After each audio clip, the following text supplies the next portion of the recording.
തമിഴ്നാട്ടിലേക്ക് പോയാൽ അവിടെ തമിഴക വെട്ടിക്കഴക മന്ത്രിസഭയിലേക്ക് 23 പേർ കൂടി സത്യപ്രതിജ്ഞ ചെയ്ത് അധികാരമേറ്റു. 59 വർഷങ്ങൾക്ക് ശേഷം 2 കോൺഗ്രസ് മന്ത്രിമാർ കൂടി തമിഴ്നാട് നിയമസഭയിലെത്തി.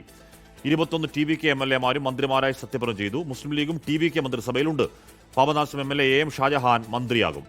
മനേഷ് മൂർത്തി വാർത്തയുടെ ഒരുമിച്ചിരുന്നു. മനേഷ്, മൊത്തം ചരിത്രം വഴിമാറുന്ന കാഴ്ചയാണ്. ഈ പറയുന്ന 60ഓളം വർഷങ്ങൾക്ക് ശേഷം അവിടെ ആദ്യമായി കോൺഗ്രസ് മന്ത്രി ഉണ്ടാകുന്നു. മൊത്തത്തിൽ പുതിയ കാലം, പുതിയ മാറ്റം. മനേഷ്.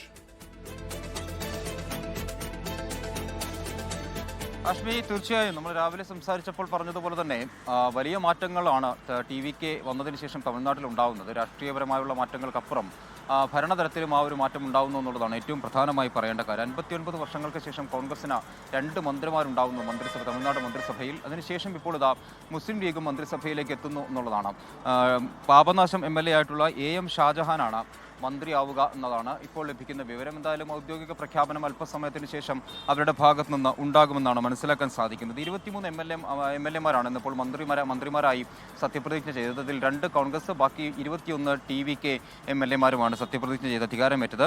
പോർട്ട്ഫോളിയോ പുറത്തു വരുമ്പോഴുള്ള ഒരു വലിയ മാറ്റമെന്ന് പറയുന്നത് TVK-യുടെ തന്നെ മുതിർന്ന നേതാവും നിരവധി വർഷങ്ങളുടെ ഭരണ പരിചയവും ഉണ്ടായിരുന്ന KA സെങ്കോട്ടയ്യനായിരുന്നു ആദ്യഘട്ടത്തിൽ ധനമന്ത്രിയായി സത്യപ്രതിജ്ഞ ചെയ്ത് അല്ലെങ്കിൽ അധികാരമേറ്റെടുത്തത്. പക്ഷേ ആ വകുപ്പിൽ ഇപ്പോൾ മാറ്റം ഉണ്ടായിരിക്കുന്നു. റവന്യൂ വകുപ്പ് മന്ത്രിയായി KA സെങ്കോട്ടയ്യൻ വരുന്നു എന്നുള്ളതാണ് ഏറ്റവും പ്രധാനപ്പെട്ട ഒരു മാറ്റമായി കാണുന്നത്. ഇന്നിപ്പോൾ സത്യപ്രതിജ്ഞ ചെയ്ത N. മരിയ വിൽസനാണ് ധനവകുപ്പ് ഇപ്പോൾ നൽകിയിരിക്കുന്നത് എന്നൊരു മാറ്റമാണ് പ്രധാനമായും ഉണ്ടായിരിക്കുന്നത് എന്നതാണ് ഏറ്റവും എടുത്തു പറയേണ്ട ഒരു കാര്യം. കോൺഗ്രസിന് 2 മന്ത്രിസ്ഥാനങ്ങളാണ്. അത് C. രാജേഷ് കുമാർ ടൂറിസം മന്ത്രിയാകുന്നു, P. വിശ്വനാഥൻ ഉന്നത വിദ്യാഭ്യാസ മന്ത്രിയാകുന്നു എന്നുള്ളതാണ്. 2 വകുപ്പുകളാണ് കോൺഗ്രസിന് നൽകിയിരിക്കുന്നത്. വനിതകളിലേക്ക് വന്നാൽ ഇന്നിപ്പോൾ സത്യപ്രതിജ്ഞ ചെയ്ത വനിതകളിൽ S. കമലിക്ക് മൃഗസംരക്ഷണ വകുപ്പാണ് നൽകിയിരിക്കുന്നത്. C. വിജയലക്ഷ്മിക്ക് milk and dairy projects, K. Jagadeeswari social welfare എന്ന് പറയുന്ന വകുപ്പും നൽകിയിരിക്കുന്നു. അതായത് എല്ലാ അർത്ഥത്തിലുമുള്ള ഒരു പോർട്ട്ഫോളിയോ തന്നെ മുഖ്യമന്ത്രി C. ജോസഫ് വിജയ് സജ്ജീകരിച്ചിരിക്കുന്നു എന്നുള്ളതാണ് നമുക്ക് മനസ്സിലാക്കാൻ കഴിയുന്നത്. വനിതകൾക്ക് കൃത്യമായ പ്രാതിനിധ്യം ഉണ്ട്.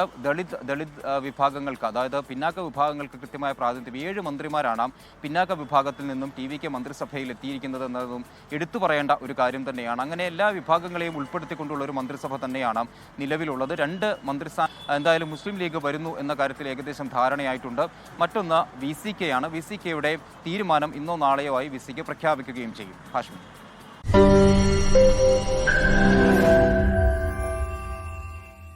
ലോകത്തെവിടെയായാലും ഏത് സമയത്തും 24 വാർത്തകളും ഓഗ്മെന്റഡ് റിയാലിറ്റി പാക്കേജുകളും എക്സ്പ്ലെയിനറുകളും വിശദമായി കാണാൻ ഞങ്ങളുടെ YouTube ചാനൽ നിങ്ങൾക്ക് സബ്സ്ക്രൈബ് ചെയ്യാം.